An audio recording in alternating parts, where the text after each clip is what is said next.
you guys how I made a skid plate for my CX500 Scrambler Unicorn Chaser build.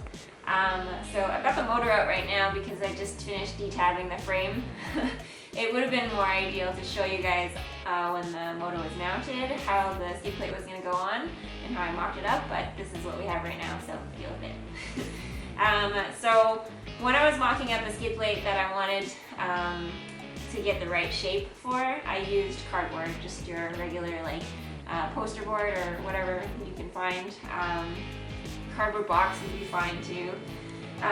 So I measured how wide I wanted it to be, how long I wanted it to be, and then I kind of went from there and I experimented with some shapes.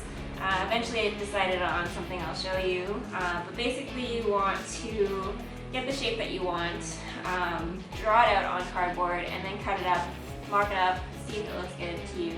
If that works, then you know you can start with your sheet metal and you don't have to worry about wasting sheet metal. So I'll show you what I came up with.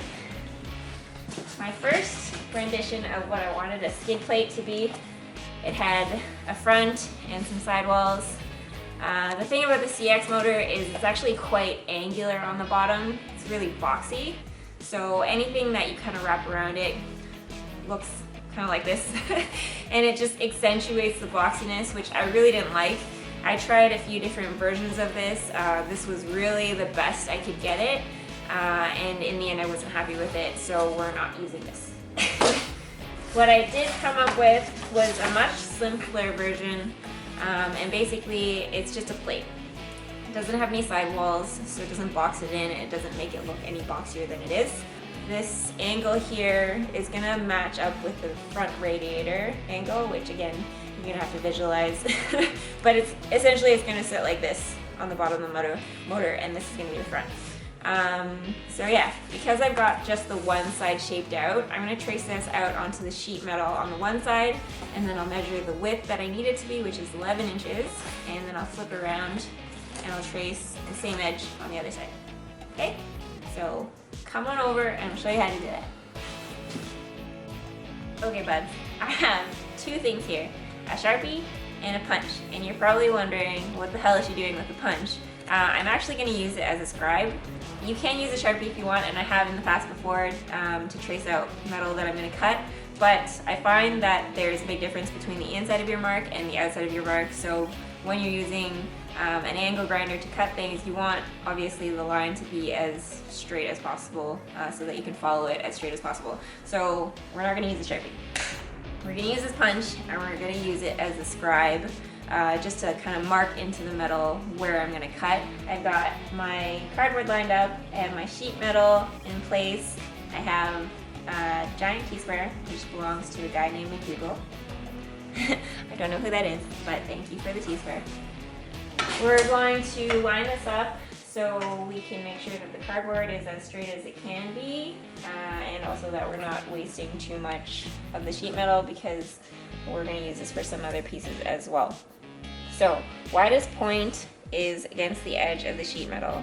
I've left a little bit of room here because I want it to be a little bit longer, because I'd rather have extra length that I can cut off as opposed to obviously not having enough.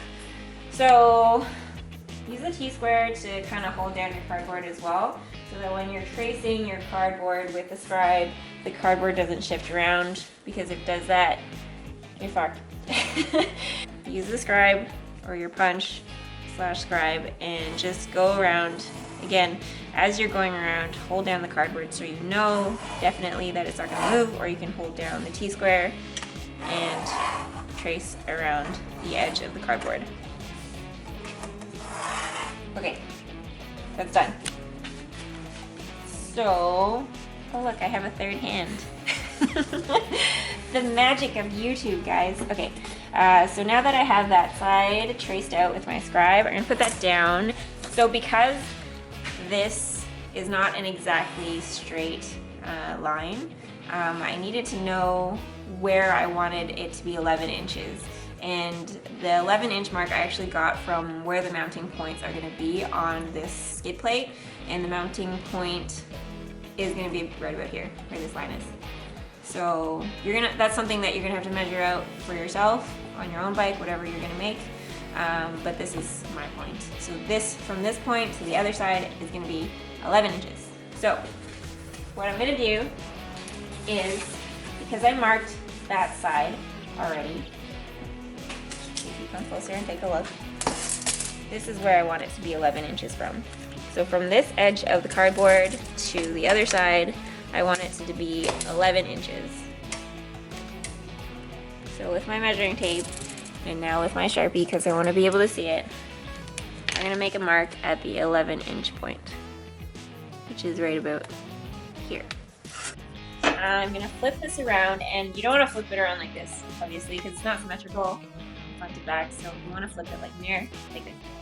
So I'll flip it around, and then put it down, mark up your end lines where you scribed originally, so that you know it's at the same distance. And then line up the edge with your 11-inch mark, where you marked on your cardboard where it was supposed to be 11 inches wide. And you're good. Make sure everything is straight. Put your T-square back on top, your scribe / punch, and again trace the end, the other side, all the way around. Make sure to hold down as you're tracing so the cardboard doesn't. We have our lines all scribed up, as you can see there, sort of, maybe. So we're gonna get cutting, and I'll show you how I'm gonna set that up too. So I'm just going to be cutting the one side for now. I'm going to move the sheet metal for each side that I cut, so don't worry about setting up the sheet metal so that you can cut multiple sides. You're just going to cut the one side. This way we can keep the edge as close to the table as possible. That way it's not flopping around. As you can see, I have it hung over the table as much as I need it to, just to cut this side, and that way it's sturdy. My clamps are right up against the table, and I've made sure that they're out of my way. So I mean, when you set it up, make sure that you take your angle grinder and then you just kind of like go over what your route is going to be, your cutting route, just so you know like nothing's going to be in your way. Like this vise, I don't want it to be in my way. These clamps, I don't want it to be in my way, obviously. So just go over your route and make sure everything that you're going to cut is going to be nice and smooth and nothing is going to impede your cutting.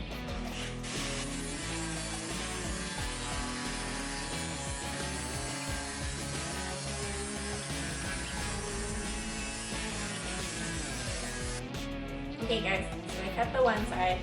I'm moving on to the next side.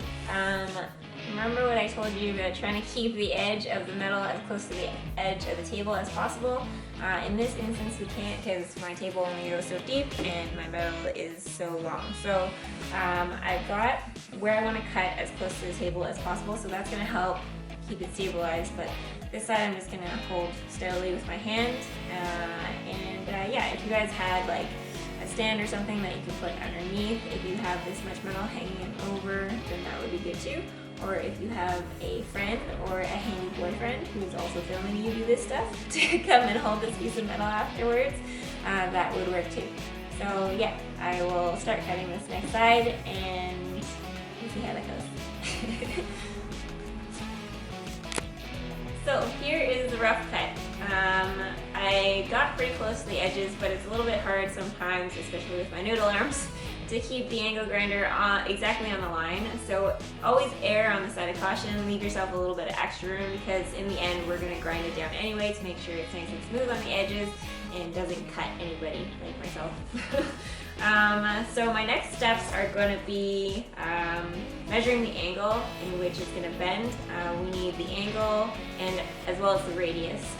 So that's something that I need to measure up when the motor is back in the bike. But essentially we need to figure out the angle of this and how it's going to point. It needs to follow the line of the radiator. So I need to figure that out, and then I also need to figure out the radius of the bend here, because it's not a straight bend, it's going to be a little bit more challenging, but I will go through that with you guys as well. I'm also going to put some dimple dyed holes in the front here, in the front of the plate, just to lighten it up and because it looks cool. But yeah, those are the next steps with this guy. And yeah, so that'll be the next video. Or that's coming up right now. Yeah, let's do that right now. But later, in different clothes.